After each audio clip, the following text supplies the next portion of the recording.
Hi everybody. Today is Monday, December 8, 2025 and our Bonjour à debate tous. Lasha Aujourd'hui, Kassadze nous sommes le lundi 8 décembre we 2025 had et notre cher Lasha ami over Lasha 2 times Kasradze here and est avec nous. I hope that you know him. Lasha, tu es Well, déjà I venu know plus de you 2 Lasha fois et as j'espère que notre public but te connaît for maintenant. those audience who Je are suis joining us sûr right que c'est now le and cas. you're not Mais pour ceux qui nous rejoignent pour la familiar with première Lasha, fois et ne connaissent pas he's an Lasha, international il est relations analyste en analyst relations internationales, specializing in the spécialisé post-Soviet dans l'espace space with post-soviétique, focus avec un on accent South Caucasus particulier and the sur le Caucase du Caucasus Sud region. If you want et to la see région de la mer his Noire. Si vous biography, souhaitez you can go consulter to sa the description biographie, of this video vous in pouvez this regarder la video. description de cette vidéo Can pour vous familiariser avec son travail. familiar with Et get l'achat, je familiar vais with his commencer. work. And Lasha, let me start.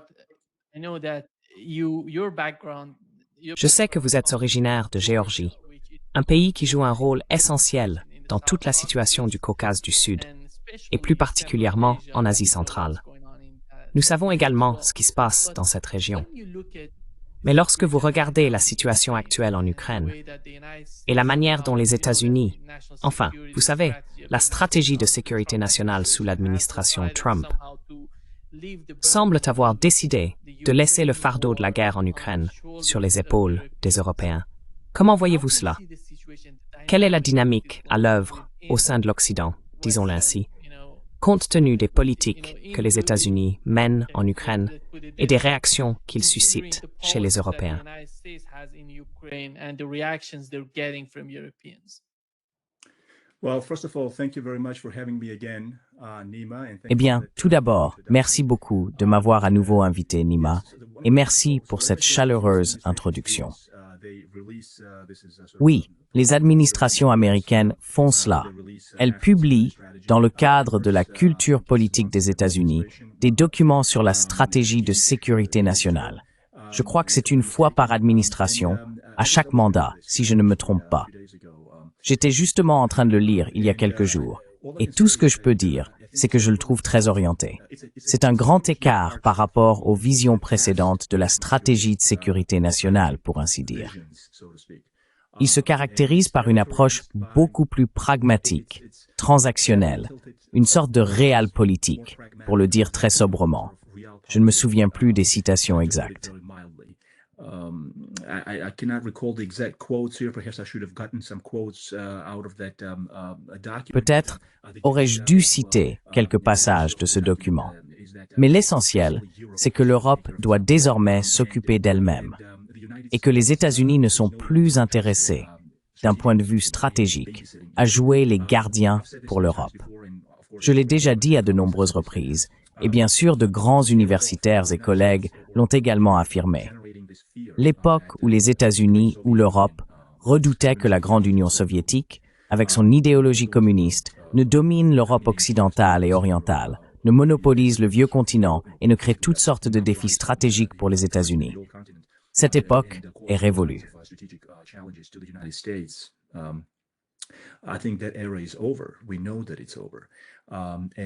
Nous savons que c'est terminé. Et une partie du problème, ainsi qu'une partie de la raison pour laquelle nous voyons ce que nous voyons aujourd'hui, vis-à-vis de l'Ukraine, de la Russie et d'ailleurs, tient à ce processus consistant à déterminer quoi faire dans l'ère post-guerre froide, quoi faire de l'Europe. Et je pense que si l'on est intelligent, si l'on examine ces choses attentivement, on se rend compte que la Russie ne représente aucune menace pour la sécurité nationale des États-Unis, ni pour l'Occident collectif. À moins, bien sûr, de susciter une sorte d'hystérie, comme cela a été coutumier en Occident, contre la Russie, fondée sur cette haine viscérale de la Russie.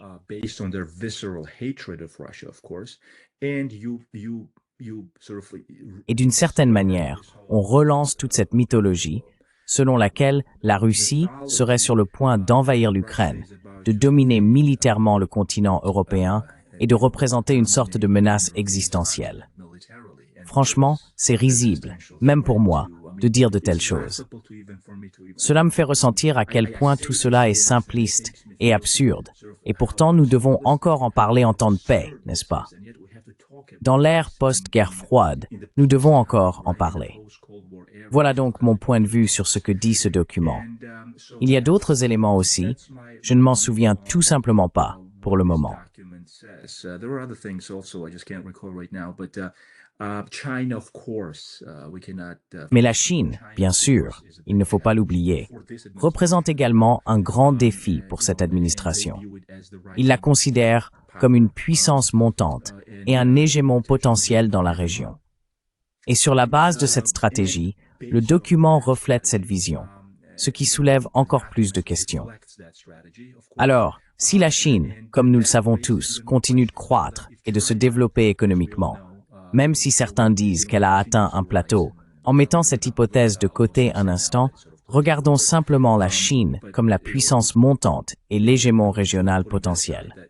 Pourquoi nous battons-nous avec la Russie? Pourquoi? Why are we fighting with Russia? What is this? What is why? Pourquoi gaspillons-nous des ressources?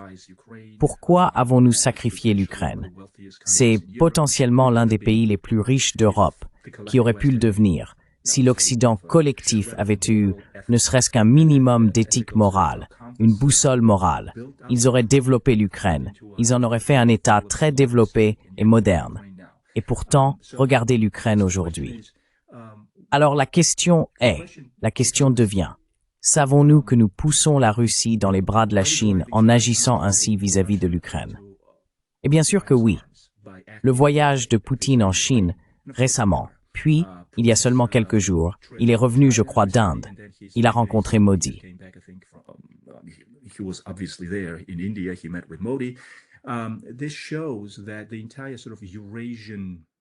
Cela montre que l'ensemble du condominium eurasiatique, tu sais, tire en quelque sorte la géopolitique vers ce côté du globe.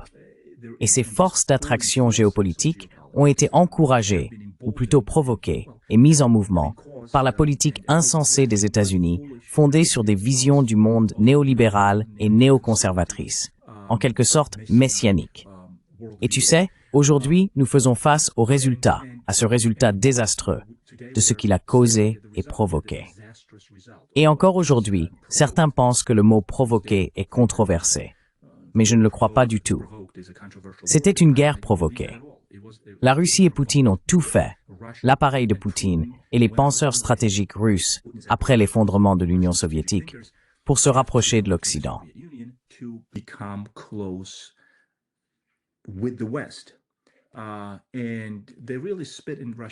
Et ils ont vraiment craché au visage de la Russie. Soyons honnêtes. Ils ont maltraité la Russie. Ils lui ont servi de belles paroles avec toute cette promotion de la démocratie, les ONG et les thérapies de choc du début des années 1990. Ils jouaient vraiment avec la Russie, alors que beaucoup de personnes sérieuses au début des années 1990, y compris George Kennan, bien sûr, sans parler de Kissinger et de tous les autres, disaient que cela allait nous exploser à la figure. Les conséquences finiraient par retomber sur nous, et c'est ce que nous vivons aujourd'hui. Bien sûr, Mearsheimer l'avait aussi prédit. Et maintenant, nous assistons au résultat de cette arrogance, alors que je suis convaincu que tout cela aurait pu être évité.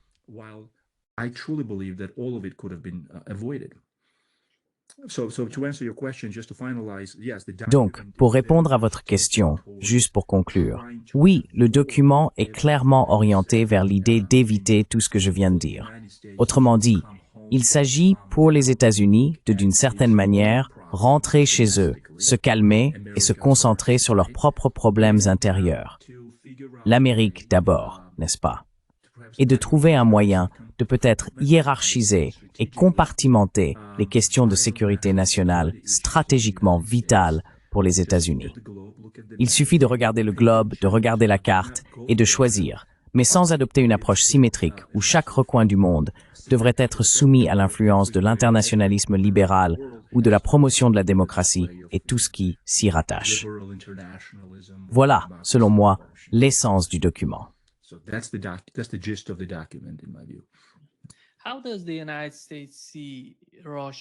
Comment les États-Unis perçoivent-ils la Russie aujourd'hui?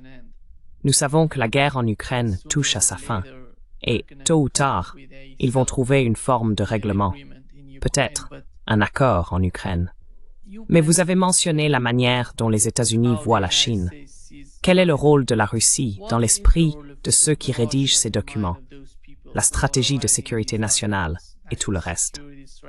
Pendant l'administration Biden, nous avions la même politique. Ils n'ont cessé de dire que la Chine est le principal concurrent des États-Unis. Alors, comment voient-ils la Russie? Quel est le rôle de la Russie dans leurs réflexions? Croient-ils vraiment pouvoir séparer la Russie de la Chine, ou sont-ils en train de reconsidérer cette stratégie? Parce qu'en ce moment, je ne vois pas comment ils pourraient séparer la Russie de la Chine. Les choses ont changé de manière radicale. Quelle est votre opinion, Jay? Your take on that. Yeah, this is courtesy of, Oui, tout cela vient de l'ensemble de l'establishment néoconservateur. C'est le produit d'un fanatisme idéologique. Tout cela repose sur une haine viscérale de la Russie. On peut aussi aborder les aspects culturels de la question. Les Slaves étant, vous savez, considérés comme des peuples arriérés ou non occidentaux. Et pourtant, regardez la Russie. Une culture immense, une littérature immense, un potentiel immense. Oui, bien sûr, la Russie a toujours eu des problèmes internes et économiques. La corruption a toujours été un problème. La trahison de l'élite russe a toujours affaibli le pays. Mais néanmoins, vous savez, regardez, le système international traverse des époques de changement, n'est-ce pas?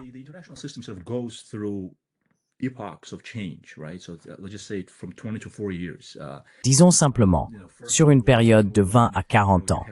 Vous savez, la Première Guerre mondiale, la Seconde Guerre mondiale, puis la guerre froide. Ces choses vont et viennent. Mais pour une raison ou une autre, les États-Unis et leurs idéologues, et, à terme, l'Europe occidentale, l'Europe collective, ne parviennent tout simplement pas à comprendre comment hiérarchiser leur vision stratégique, ni à reconnaître quand un certain État représente une menace et quand il ne l'est pas. Et nous savons tous que cela nous ramène à tout le concept de l'exceptionnalisme américain, ce qui est acceptable. Chaque grande nation, chaque grand État, chaque superpuissance a connu ce genre de création de mythes, n'est-ce pas, dont ils se nourrissent eux-mêmes. Vous savez, c'est compréhensible.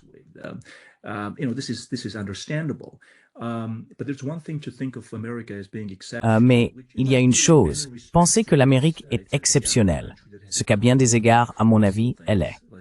C'est un jeune pays qui a accompli des choses colossales. Soyons honnêtes, il y a eu d'immenses réussites, mais elle a aussi commis des erreurs terriblement stupides, au détriment de tout le monde. Vraiment, d'abord et avant tout à son propre détriment. Il y a cet adage selon lequel les États-Unis peuvent continuer à faire des erreurs, mais qu'en raison de leur position géopolitique dans l'hémisphère occidental, entouré de 2 océans, étant le pays le plus riche, le plus prospère et le plus puissant du monde, ils ne devraient pas se soucier de continuer à faire ces erreurs. Et pourtant, non, ils devraient s'en soucier. Et devinez quoi?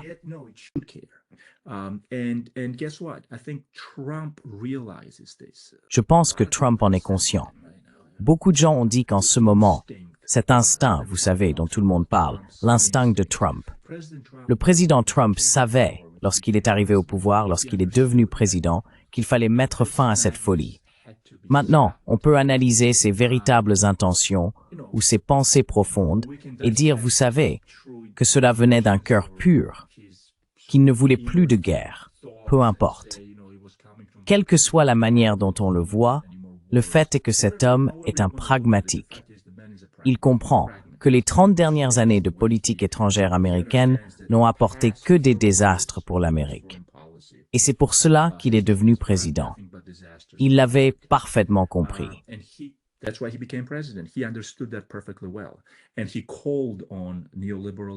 Et il a mis à nu le bluff de l'establishment néoconservateur et néolibéral.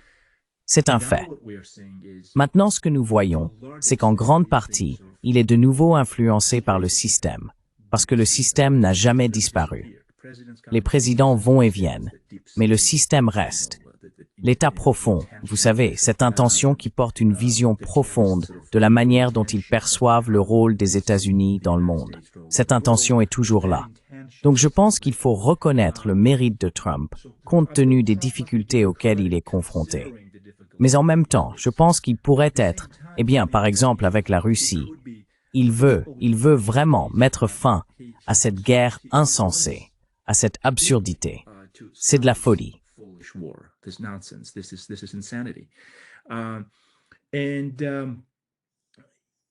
Vous savez, je pense que les négociations en cours, aussi vaines soient-elles, le plan en 28 points et tout le reste, il comprend qu'avec la visite de la COP et la rencontre avec Poutine, et avec le gendre de Trump, Kushner, présent à ses côtés, tout cela relève bien sûr du théâtre.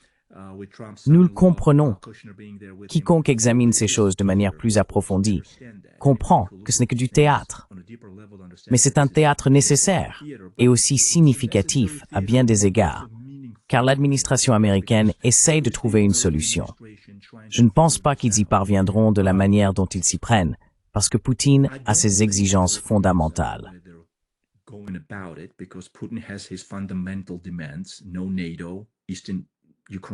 Pas d'OTAN.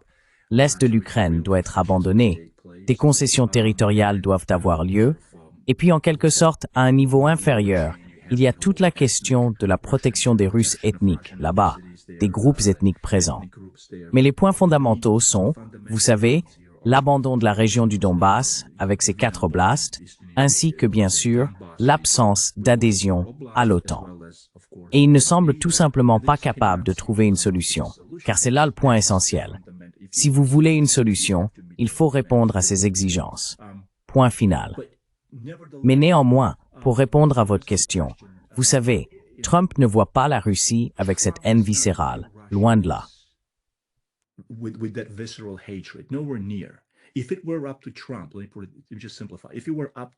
Si cela avait dépendu de Trump, laissez-moi simplifier, si cela avait dépendu de Trump, cela ne se serait pas produit. Cela aurait été empêché d'une manière ou d'une autre. Si Trump, il y a des années, avait peut-être battu les Obama et les Biden de ce monde, ainsi que les Bush de ce monde, alors peut-être que cela ne se serait pas produit. Je crois que cela ne se serait pas produit. Vous savez, parce que toute cette vague de néoconservatisme sous la famille Bush et la présidence Bush s'est d'abord abattue sur la Géorgie, n'est-ce pas? La Géorgie a été le premier pays à subir la colère de cette folie néoconservatrice. S'il y avait eu Trump à cette époque, il y a de fortes chances que tout cela aurait pu être évité.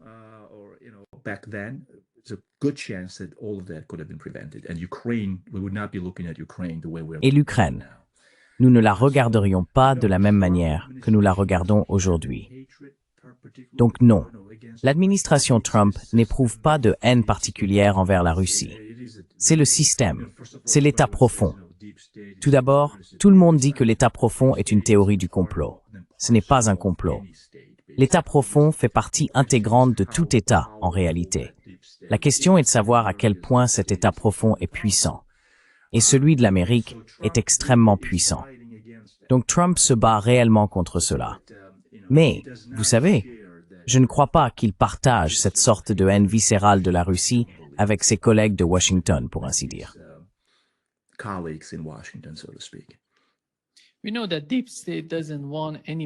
Nous savons que l'État profond ne veut pas que quiconque le remette en question, car il y a une sorte d'idéologie derrière sa manière d'agir. Mais après tout, on voit, aux États-Unis, un nouveau président peut d'une certaine façon infléchir ses stratégies, leur donner une nouvelle orientation, ce qui n'est pas le cas en Europe. On ne voit pas cela se produire en Europe. Nous avons observé certains changements aux États-Unis sous l'administration Trump, notamment en ce qui concerne les politiques en Ukraine, mais cela ne se produit pas en Europe. Quelle influence pensez-vous que l'Europe exerce en Ukraine?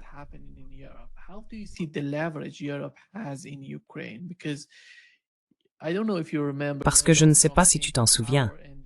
Lorsque Donald Trump est arrivé au pouvoir, on a découvert que la plupart des communications avec l'administration Zelensky et les Ukrainiens étaient gérées par les Européens, essentiellement le Royaume-Uni, l'Allemagne et la France. D'une certaine manière, la majorité du travail de communication et de renseignement se faisait en Europe. Et aujourd'hui, avec l'administration Trump, la situation est encore pire. Il n'y a pratiquement plus de lien entre les États-Unis et l'administration ukrainienne. Ils ne s'apprécient pas, après tout, à mon avis. Mais comment vois-tu le rôle de l'Europe? Parce que d'un côté, on pourrait dire que la guerre en Ukraine touche à sa fin, mais de l'autre, on voit les Européens essayer désespérément de poursuivre le conflit.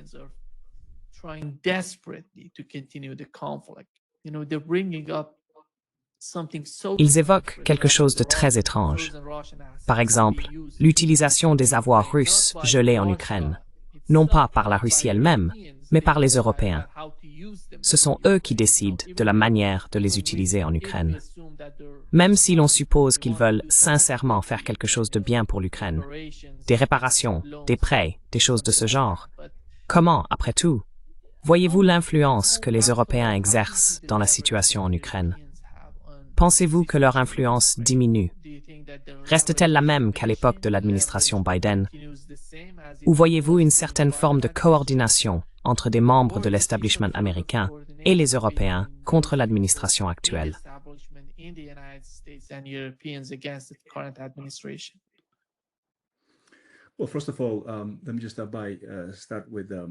Eh bien, tout d'abord, permettez-moi de commencer par répondre à la question en disant que l'instinct colonialiste de pillage en Europe reste fort.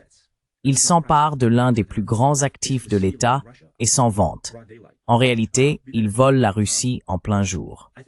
Quoi qu'il en soit, je pense qu'il est évident que le colosse Kaya du monde, et je n'arrive plus à me souvenir du nom de l'autre dame, la chef de l'UDEVOME, je crois, Ursula von der Leyen. Tous ces génies avec leur... Regardez-les simplement. Non, je ne pense pas que Trump puisse les supporter. Soyons un peu moins politiquement corrects ici. Let's be less politically correct here. How can anyone understand what these people are doing or why? Comment peut-on comprendre ce que font ces gens ou pourquoi?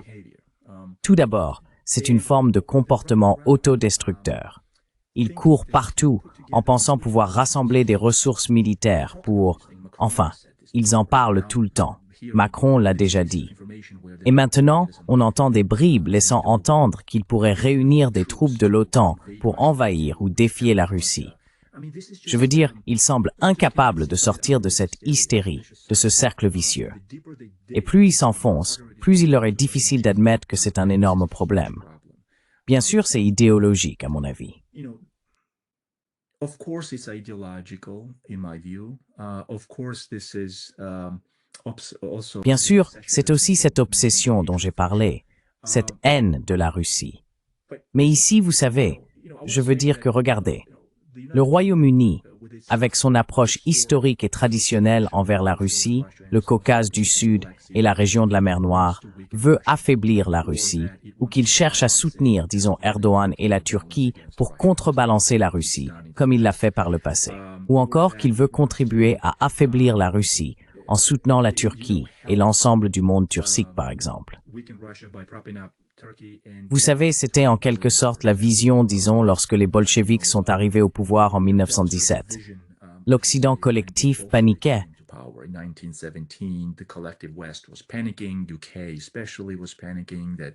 Le Royaume-Uni en particulier paniquait parce que, vous savez, Lénine avait déclaré une sorte de retrait de la Première Guerre mondiale. La panique s'est installée et ils ont pensé que la Russie allait conclure une paix séparée avec l'Allemagne et les puissances centrales. Ils ont alors tenté de s'engager dans ce jeu géopolitique parasitaire, pensant pouvoir d'une manière ou d'une autre empêcher cela. En d'autres termes, l'Angleterre, l'Europe, la France, tous ont une histoire de tentatives visant à affaiblir la Russie sur le plan géopolitique. Le grand jeu, bien sûr, est un élément central de cette analyse. Mais qu'en est-il aujourd'hui? Que veulent-ils de la Russie maintenant? Vous savez, la Russie s'entend bien avec la Turquie.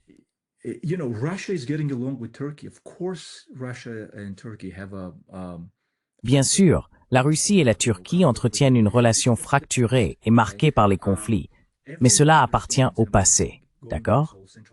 Tout le monde comprend, et je vais aborder cette panique autour de l'affaiblissement de la Russie en Asie centrale. Tout le monde comprend que la Russie et la Turquie se chamailleront au sujet de la mer Noire. L'accord de Montreux de 1936 a confié à la Turquie le contrôle des Dardanelles et du Bosphore pour réguler l'accès à la mer Noire. Mais la Russie s'en est accommodée. Cela lui convient. Elle collabore, il y a du commerce. Je crois que la Russie construisait des centrales nucléaires en Turquie.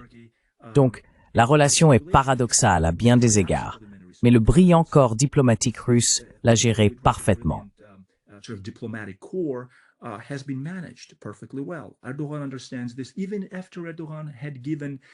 Erdogan le comprend, même après avoir fourni des drones et d'autres équipements à l'Ukraine.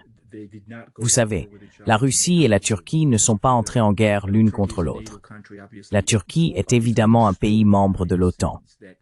Il est entendu en coulisses qu'il ne s'agit que de chamaillerie, n'est-ce pas? Alors pourquoi est-ce que je dis tout cela? Le contexte ici, c'est qu'il me semble que les soi-disant lions fondateurs du monde ne semblent pas le comprendre. Les Macrons de ce monde ne semblent pas le comprendre. Il y aura des querelles, bien sûr. Mais il y a une différence fondamentale entre se chamailler et gérer, en fonction des intérêts de sécurité nationale, sa relation avec, disons, les États côtiers et la Turquie, par exemple, en mer Noire, dans le Caucase du Sud, dans toute cette région. Et c'est une toute autre chose que de se lancer dans l'exportation de cette haine idéologiquement motivée envers un État, ce qui risque de provoquer une catastrophe potentielle, une catastrophe régionale.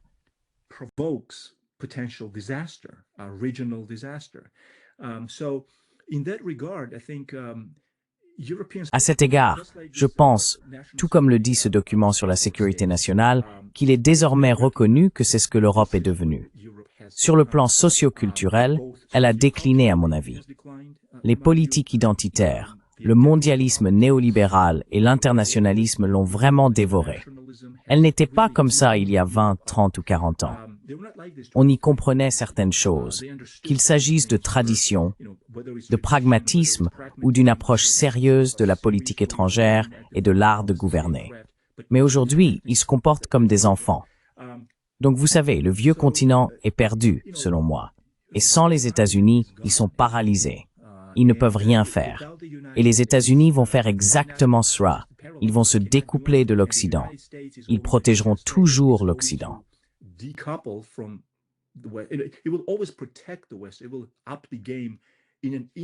Cela relancerait immédiatement le jeu si un véritable défi apparaissait, un véritable problème géopolitique ou de sécurité nationale.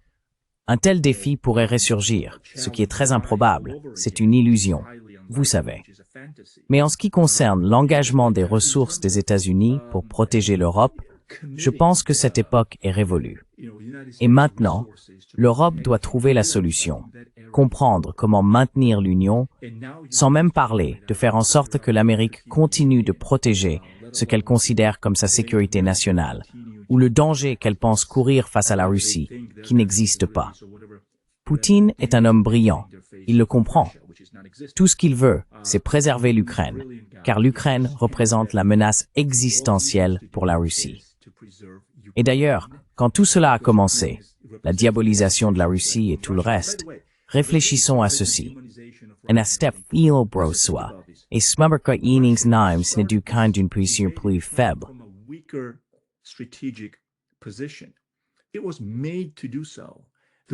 C'était fait pour cela. L'Occident collectif, avait compris que l'Ukraine est le cœur battant de la Russie. Et c'est précisément le point faible qu'ils ont découvert, n'est-ce pas? Ils ont essayé de provoquer cet espace géopolitique, sachant parfaitement que cela représenterait une menace existentielle pour la Russie, et que la Russie réagirait. Leur seul espoir, un espoir primitif, était qu'en agissant, en envahissant ou en défendant ses intérêts de sécurité nationale, la Russie fasse faillite, et que l'Union soviétique devienne en quelque sorte une Union soviétique 2.0, que la Russie s'effondre, et que toutes ces hyènes des entreprises occidentales et consorts arrivent, mènent une nouvelle série de thérapies de choc et prostituent véritablement la Russie au reste du monde.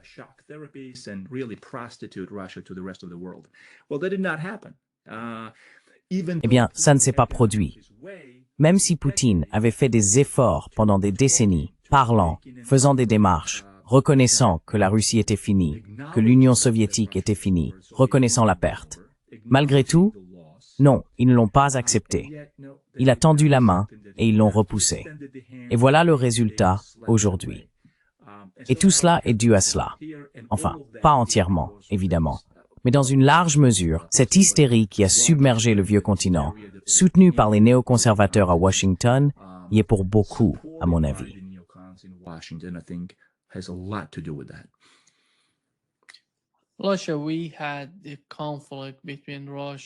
Nous avons eu le conflit entre la Russie et la Géorgie en 2008. Puis est venue la guerre entre la Russie et l'Ukraine. Quelles leçons en tirer pour les pays du Caucase, du Sud et d'Asie centrale? Je parle de l'Arménie, de l'Azerbaïdjan. Et l'Asie centrale est si importante, surtout en tenant compte de ce qui s'est passé en Syrie également. Comment voyez-vous la leçon pour ces pays? Car après tout, la prospérité de la région créerait une atmosphère où chacun pourrait se développer ensemble. Si l'on prend la direction opposée, ils vont tout détruire.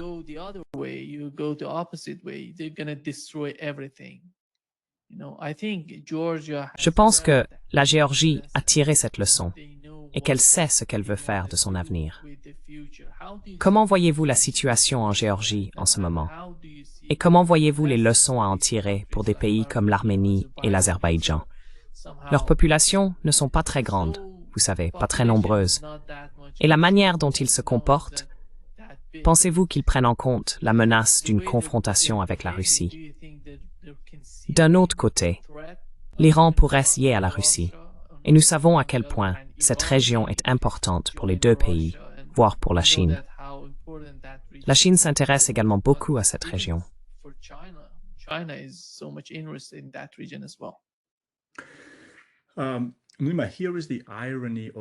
Nima, voici l'ironie du siècle. Si tu veux mon avis, c'est un paradoxe.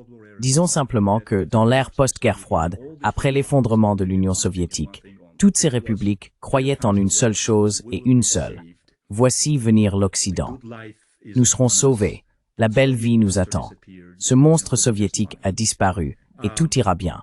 Parce que l'Amérique viendra, dépensera énormément d'argent, fera du nation building, du genre que nous connaissons tous, depuis l'après-Seconde Guerre mondiale, au Japon, en Corée du Sud et tout ça.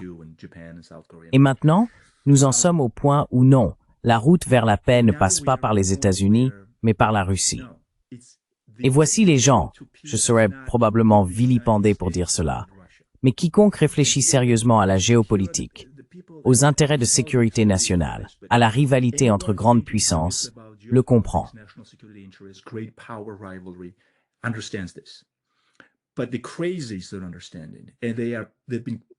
Mais les cinglés qui comprennent cela, et ils ont été suffisamment puissants, ces sectes idéologiquement motivées, vraiment, sont assez puissants pour provoquer de graves perturbations, n'est-ce pas? Pour contribuer largement à l'invasion de la Géorgie par la Russie en 2008. Alors qu'en réalité, derrière tout cela, ou entre les lignes, c'est que non, il ne faut pas se battre. Si l'on veut la stabilité, le développement économique, le commerce, gagner de l'argent et avoir une chance incomparablement meilleure de paix et de stabilité dans la région, il faut trouver un terrain d'entente avec la Russie. À quel point les petits États peuvent-ils être insensés, avec 3,7 millions d'habitants en Géorgie, et l'Arménie juste à côté, avec 4 ou 5 millions, même avec le très puissant lobby arménien en Occident? À quel point faut-il être insensé en tant que dirigeant? Et l'Azerbaïdjan est passé par là. D'ailleurs, au début des années 1990, avec Elchibey.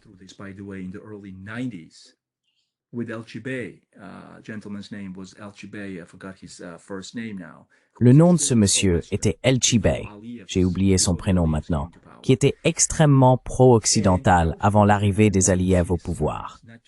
Et à quel point faut-il être aveugle pour ne pas voir les signes, pour ne pas être capable de faire quelques calculs stratégiques élémentaires et se dire « Regardez, nous avons ce voisin du Nord, doté du plus grand arsenal d'armes nucléaires, et aussi laid, aussi pauvre et aussi désemparé qu'il ait pu paraître à l'époque. Je parle du début des années 90. À quoi pensions-nous? Que nous allions le provoquer à la demande de Washington et de Bruxelles et que nous serions les premiers à être frappés.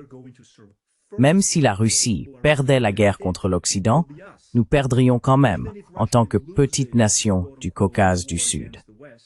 we will still lose as these small nations of the South Caucasus. Because Russia has, I've always maintained this, Russia has Parce que la Russie a, je l'ai toujours soutenu, la Russie a, même lorsqu'elle était à terre au début des années 1990, réussi, au début, au milieu et à la fin de cette décennie, à mener une guerre brutale. Tchétchénie 1.0, Tchétchénie 2.0. Je crois que la dernière a eu lieu en 1998 respectivement. Elle a soumis la Tchétchénie et le Caucase du Nord et les a intégrés à son propre giron. Et elle a réussi à le faire, alors que tout l'Occident restait là, spectateur. Et voici cette Russie pauvre et dépenaillée, n'est-ce pas? Une sorte de fantôme post-soviétique. Puis la Géorgie, l'administration Bush, l'administration Clinton, a commencé peu à peu à s'y intéresser, à braquer les projecteurs sur elle, à dire « Regardez ces gens, ils nous aiment, ils aiment l'Occident, ils ont toujours essayé d'en faire partie. Bien sûr, nous ne les accepterons jamais. » Mais devinez quoi? Disons-leur qu'ils sont sur le point d'être acceptés. Let's tell them that they're coming to be accepted. Let's promote, Promouvons, tu vois, cette brillante supercherie de propagande, d'accord? Tu sais, la promotion de la démocratie, les droits de l'homme. Et puis bien sûr, augmentons la mise et disons-leur qu'on va les faire devenir membres de l'OTAN. Et soutenons, voire nommons directement, des dirigeants profondément perturbés comme Saakachvili, qu'on peut facilement convaincre qu'il va rejoindre l'OTAN et qu'on va l'aider à récupérer l'Ossétie du Sud et l'Abkhazie. Et avec son aide, nous pourrons restaurer l'intégrité territoriale de la Géorgie. Continuons à leur dire ces choses et voyons ce qui se passe. Et puis arrive 2008. Et c'est exactement, je pense, je sais, que la causalité en est directement liée, à mon avis. Tu sais, peut-être pas entièrement. C'était une combinaison de facteurs.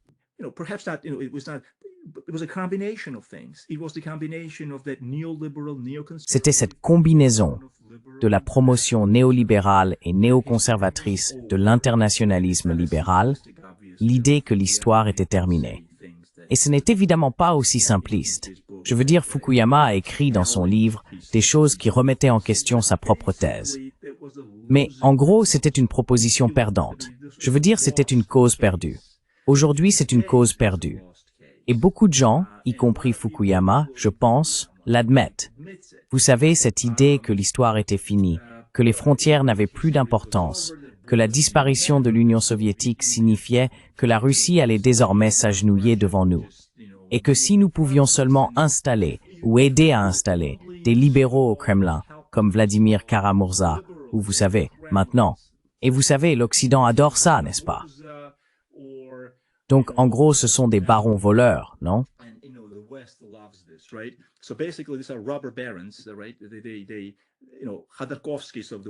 Vous savez, les Khodorkovsky du monde, les oligarques et les Berezovsky du monde, ils ont vraiment pillé l'économie russe post-soviétique. Ils se sont enfuis, ils ont quitté le pays et l'Occident les a accueillis à bras ouverts, n'est-ce pas? Khodorkovsky est maintenant censé être une sorte de combattant de la liberté. Voici un exemple comique. En Géorgie, cette femme radicale qui a frappé un policier pendant les manifestations a été arrêtée et condamnée. Et l'Occident, l'Europe, je crois, lui a donné, ou plutôt décerné, le prix Sakharov. Sakharov, c'était le physicien nucléaire, n'est-ce pas? Et tout à coup, les voilà devenus des martyrs, des combattants de la liberté. Vous savez bien que tout cela est une supercherie. Vous savez que c'est ce que l'Occident a toujours fait.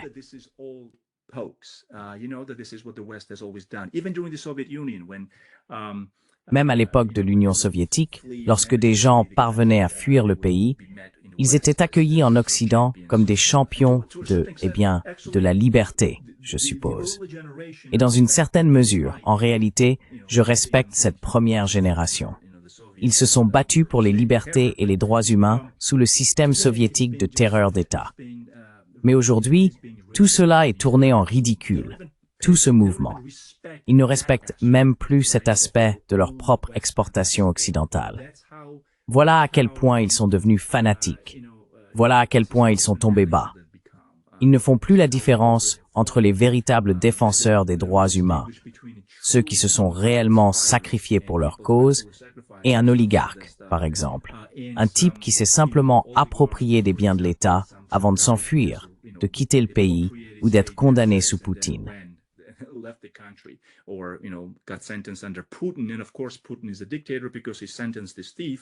Et bien sûr, Poutine est un dictateur parce qu'il a condamné ce voleur à 10 ans de prison. Et puis, nous connaissons tous le scandale Navalny, quand tout le monde accusait Poutine d'avoir tué Navalny. L'une des ironies des libertés libérales occidentales dont nous jouissons encore ici, c'est qu'ils en écrivent eux-mêmes par la suite. Le Wall Street Journal, par exemple, dit « Oui, nous diffusions ces absurdités selon lesquelles Poutine tuait ces gens, Navalny, par exemple. Mais ensuite, non, vous savez, comme avec le gazoduc Nord Stream. » Tout comme ce moment de scène humiliant où Scholz, je crois, le chancelier allemand, se tenait côte à côte avec Biden.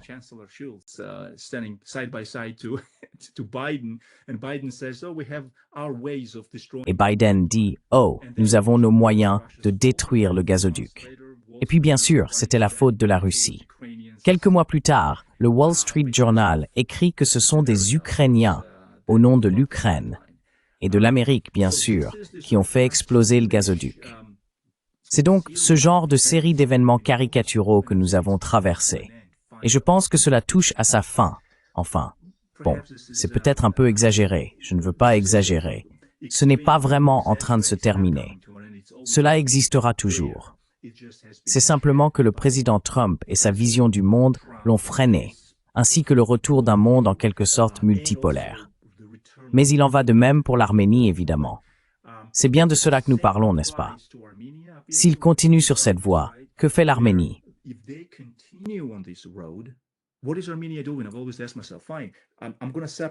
Je me suis toujours demandé, très bien, je vais séparer la région de l'intérêt de sécurité nationale et de l'intérêt géoéconomique. Si vous voulez mener des projets géoéconomiques et vous y impliquer, et que vous pensez que l'Occident peut vous aider, même Poutine s'y résignera. Poutine s'y est résigné au début des années 1990 lorsque l'administration Clinton a en quelque sorte réussi à tirer le tapis sous les pieds de la Russie et à placer la Géorgie sur la carte en matière de projets géoéconomiques et de connectivité. Et la Russie n'a rien pu y faire. Mais devinez quoi? Cela n'avait pas vraiment d'importance, car la Russie ramenait toujours la Géorgie sous son influence dès qu'il s'agissait de menaces sécuritaires, notamment lorsqu'il était question de l'expansion de l'OTAN dans la région.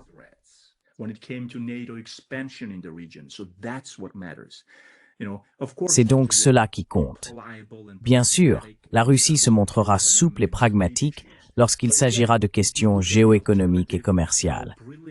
Mais encore une fois, si l'on regarde l'alternative, la manière brillante dont la Russie s'est rendue disponible pour la Chine et l'Inde, elle vend certes à prix réduit.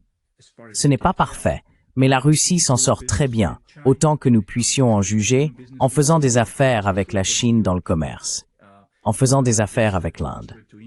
Ce voyage a d'ailleurs été énorme. Le voyage de Poutine en Inde a été à mon avis un immense succès. Et l'ensemble, même si la Chine, l'Inde et le Pakistan sont présents, il y a évidemment un conflit régional qui a toujours été en toile de fond, bien sûr, mais cela ne semble pas faire une grande différence.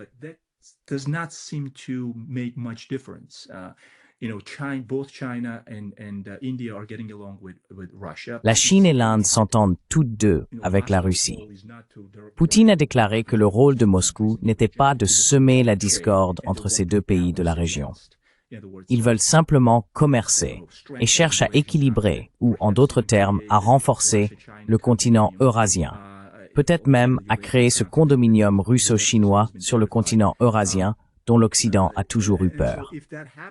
Et si cela se produit, et c'est en train de se produire, comme on le voit, alors ce sera un échec et mat. L'Occident sera, à mon avis, maîtrisé, du moins relativement. Et des présidents comme Donald Trump diront « D'accord les gars, nous ne pouvons pas foncer et écraser tous ceux qui ne sont pas d'accord avec nous. Voici la Chine, voici la Russie. »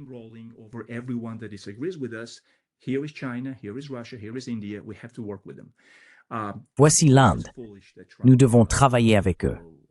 Bien sûr, c'est insensé que Trump accepte, vous savez, d'imposer des droits de douane, je crois que c'était plus de 50%, à l'Inde. poussant ainsi ce pays à se rapprocher plus vite et plus fortement de la Russie. Mais cela aussi peut être corrigé, je pense, avec le temps. Une fois que cette stabilité s'enracinera, que ce contrepoids, et vous savez, cette forme de retenue face à la folie de Washington et de Bruxelles s'imposeront vraiment, je pense que les choses reviendront à la normale. La stabilité s'installera et je crois que le problème ukrainien sera résolu militairement. Trump ne pourra pas régler cela par la diplomatie, car ils ne sont tout simplement pas capables de répondre aux questions fondamentales que Poutine pose.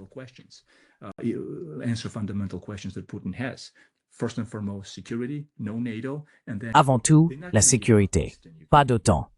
Et ils ne vont pas abandonner l'Est de l'Ukraine, n'est-ce pas? Je veux dire, comment allons-nous rester là sans rien faire? Cela ferait passer Poutine pour un imbécile. Ce serait un suicide politique. C'est existentiel. Ils ne vont pas renoncer au Donbass. Et maintenant, on parle de la possibilité que Poutine prenne Odessa s'ils ne parviennent pas à une solution diplomatique, ce qui, de plus en plus, semble impossible. Donc pour moi, le vieux continent, c'est fini. Maintenant, la question est de savoir s'ils seront même capables de maintenir l'Union européenne.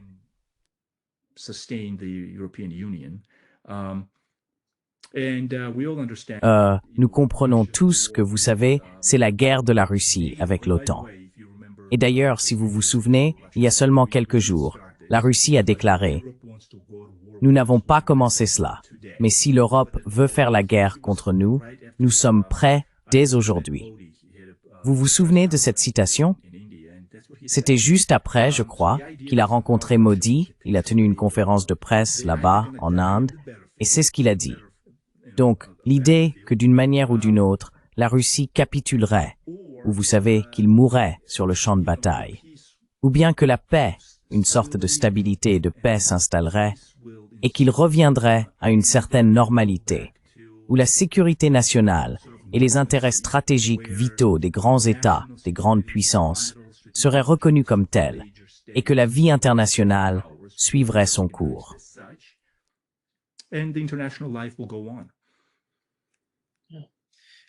En réalité, il a dit cela après la réunion qu'il a eue avec Steve Witkoff et Kushner. Il a déclaré que si l'Europe voulait nous attaquer, la réponse de la Russie serait différente de ce qu'il voit en Ukraine. Exactement, correct. La Russie, que se passe-t-il? Elle a dit quelque chose comme « En Ukraine, nous avons essayé de faire quelque chose de plus chirurgical. » En réalité, c'est une autre forme d'hystérie où l'Occident s'écrie « Oh non, la Russie !» Mais je crois que la Russie a fait tout son possible pour éviter une destruction totale, en essayant de minimiser les pertes et tout cela. Je pense que cet aspect existe, la Russie en a conscience. Mais avec l'Union européenne et l'OTAN, les choses vont devenir laides. Ce sera un autre type de guerre.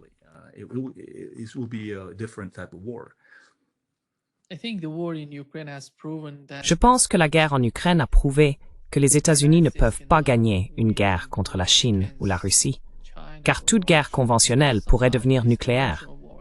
S'ils entrent en guerre contre la Chine ou la Russie, cela deviendrait nucléaire. Il n'y a pas d'autre option. C'est pourquoi je ne pense pas que l'establishment, même aux États-Unis, irait aussi loin. Mais c'est là que réside l'importance de la région, le Caucase du Sud.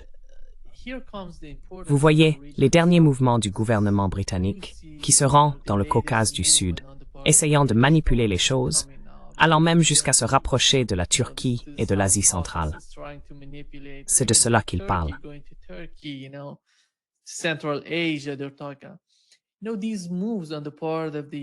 Ces actions des Européens, en particulier, pas tous, mais principalement le Royaume-Uni, montrent ce qu'ils feraient si la guerre en Ukraine, vous savez, puisque la guerre en Ukraine a totalement échoué à réduire la puissance et la domination de la Russie dans cette région.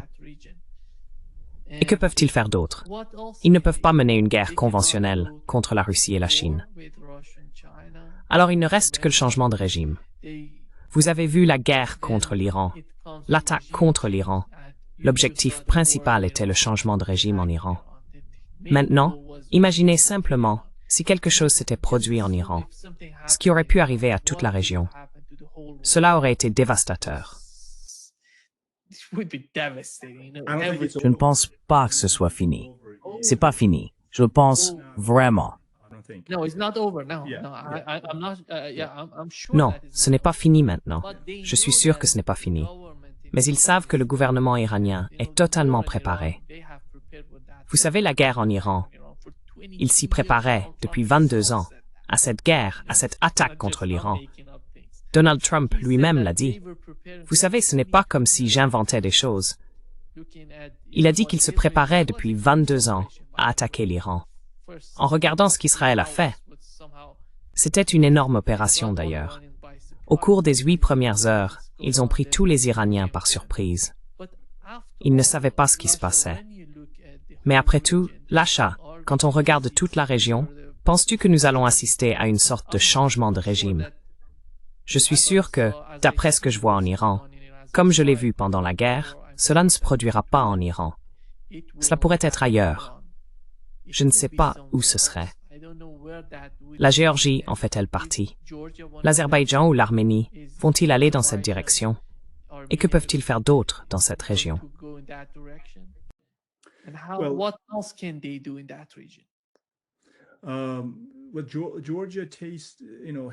Eh bien, la Géorgie a eu ce premier goût de changement de régime. On a essentiellement appelé cela la révolution des roses lorsque Saakachvili est arrivé au pouvoir. Et il est arrivé au pouvoir avec un immense soutien. Ce qui est vrai, un soutien intérieur, en l'occurrence. Écoutez, prédire avec certitude, en excluant la possibilité d'un autre changement de régime ou d'une sorte de révolution de couleur, serait, je pense, insensé. Personne ne peut prévoir cela. Mais sous cette administration, la probabilité que cela se produise est très faible. Vous savez, quoi qu'on pense de Trump ou de son administration, on voit maintenant Marco Rubio essayer de le tirer vers le sud, n'est-ce pas? Avec le Venezuela et toute cette folie qui s'y déroule.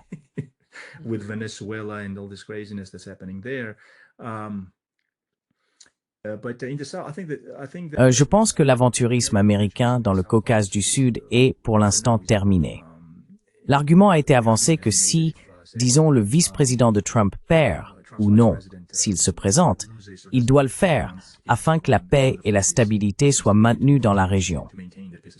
Vous savez, si cela se produit, alors bien sûr, il y a le danger que les néoconservateurs reviennent en force. Mais l'Iran est le principal problème ici, à mon avis. En Syrie, vous avez vu ce qui s'est passé. Ils ont remplacé Assad. La Russie a été critiquée, si vous vous souvenez, mais rien n'a vraiment changé. La Russie va en finir avec l'Ukraine, et elle serre déjà la main de l'administration syrienne actuelle.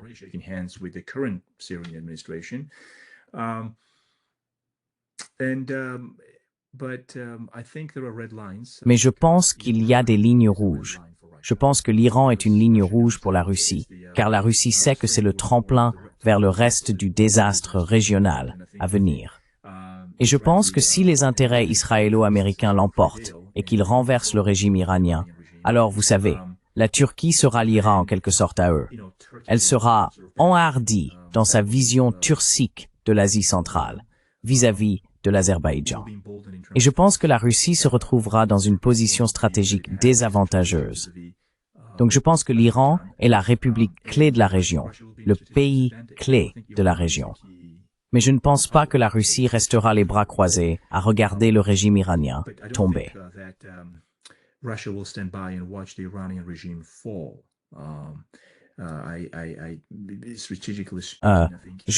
Stratégiquement parlant, je pense qu'avec le corridor de Zangezur et les projets géoéconomiques, c'est déjà un problème pour la Russie si l'Iran est exclu. Et c'est justement pour cela que cela se fait. Le corridor de Zangezur, vous savez, donnerait un pouvoir régional accru à Israël, soutenu bien sûr par les États-Unis et l'Occident collectif. Et même s'il est difficile d'imaginer un conflit éclaté entre la Russie et Israël, ce qui importe pour la Russie, c'est ce qu'il y a derrière. L'influence. Et comme nous le savons tous, depuis la guerre froide, la Turquie a toujours été en quelque sorte implantée comme membre de l'OTAN dans la région, sous Kennedy, par exemple, et Khrouchtchev lorsqu'ils ont déployé des fusées contre l'Union soviétique en Turquie. in Turkey, if I remember that whole chain of events correctly. Si je me souviens bien de toute cette suite d'événements, la Turquie représente une force majeure au sein de l'OTAN. Et elle a toujours joué un jeu d'équilibre remarquable entre la Russie, l'Iran et les États-Unis. Mais, vous savez, au bout du compte, je pense que la Turquie choisira l'Occident. Elle choisira l'Occident. Si la région explosait et s'embrasait, je pense qu'elle choisirait l'Occident. Et je pense qu'elle permettrait à l'Occident de l'utiliser contre la Russie dans la région. Et vous savez, même si la Turquie soutient la Palestine et que nous avons vu comment Even though Turkey supports Palestine and we've seen how It's not just anti-Israel. Russia. It's not just Russia. China. Ce n'est pas seulement la Russie. La Chine, je pense, est également profondément concernée, car sa sécurité énergétique dépend en partie de ce qui se passe en Asie occidentale, en particulier avec l'Iran. Without Iran, Sans l'Iran, je ne vois aucun pays capable de résister au dictat venant de Washington. Quant aux États arabes, ils ne vont pas s'opposer à une politique ou à un ordre émanant de Washington. they're not going to resist any policy coming from any order coming from Washington. The only tu veux dire sans tenir compte des intérêts de la Chine. no, I'm talking about China is Non, je parle de la Chine. L'Iran donne à la Chine une sorte d'équilibre dans cette région, une manière de jouer avec les autres acteurs. Si l'Iran rejoint le camp des États-Unis, tout est fini. Oui. It's all over, Yes. in my opinion. Yes. And Putin also has played the balancing game. Oui. Et Poutine a également joué un jeu d'équilibre avec le programme nucléaire iranien. Il a utilisé à la fois la carotte et le bâton contre l'Iran, selon la manière dont il percevait son rôle vis-à-vis de Washington principalement. Mais oui, si la région perd l'Iran, par exemple, au profit de l'Occident, je pense qu'il y aura un changement majeur. Et je pense que la Chine, l'Inde et la Russie le soutiendront. L'ensemble de la configuration eurasienne actuelle que nous observons, les forces géopolitiques qui émergent ou réapparaissent, dirais-je, offrent un bon contrepoids à ces opérations de changement de régime sans entrave dans la région. Unfettered regime change operations in the region. I do think for sure that certainly that in the South Caucasus. Je pense en effet que du moins dans le Caucase du Sud, cette époque est révolue, du moins pour l'instant. Mais vous savez, avec l'Iran, l'Iran a toujours été la cible. Pourtant, je pense que les équilibres géopolitiques entre la Russie, l'Inde et la Chine ne le permettront pas. Même si le Pakistan est dans le camp occidental et qu'il existe évidemment un conflit régional avec l'Inde, je ne pense tout simplement pas qu'une autre grande opération de changement de régime sera autorisée, pour ainsi dire. Regime change operation will be allowed, so to speak. In I Iran. feel somehow Iran and Russia. Je réfléchissais à la manière dont l'Iran et la Russie essaient de se rapprocher du Pakistan. Ils essaient d'y faire quelque chose. Le chef du Conseil national de sécurité iranien s'est rendu au Pakistan en déclarant « Nous sommes prêts à tout. Tout est ouvert. Pleine coopération. » Je pense que ce n'est pas seulement la politique de l'Iran, c'est celle de l'Eurasie. Ils réfléchissent à la façon dont ils peuvent rendre la région sûre pour chaque pays et éliminer ces tensions inutiles qui y existent. Unnecessary tensions that exist in the region. Yeah. Correct. Correct. Well, with Pakistan being traditionally in the camp of helping. Alors que le Pakistan a traditionnellement été dans le camp de l'aide aux États-Unis, je pense que Trump veut trouver un moyen de revenir au Maghreb. L'Afghanistan joue un rôle à cet égard, et le Pakistan peut être utilisé pour certaines raisons stratégiques que Washington conserve encore en Afghanistan afin de mettre en œuvre ses objectifs. Mais vous savez, l'Inde est là. Et vous savez, la coalition Russie-Inde-Chine se renforce. Je pense que cela compliquera les choses pour l'Occident s'il tente de relancer ces guerres et conflits régionaux parasitaires. L'Iran est à mon avis le pivot de toute cette équation. Mais l'Iran ne cédera pas si facilement. Il a la Russie et il possède cette culture stratégique eurasienne qui, je pense, n'autorisera pas un autre changement de régime. Surtout pas en Iran. Oui. Merci beaucoup, Lasha Khasradze, d'être avec nous aujourd'hui. Toujours un grand plaisir, mon frère. Thank you so much for having me again. Merci beaucoup de m'avoir à nouveau invité.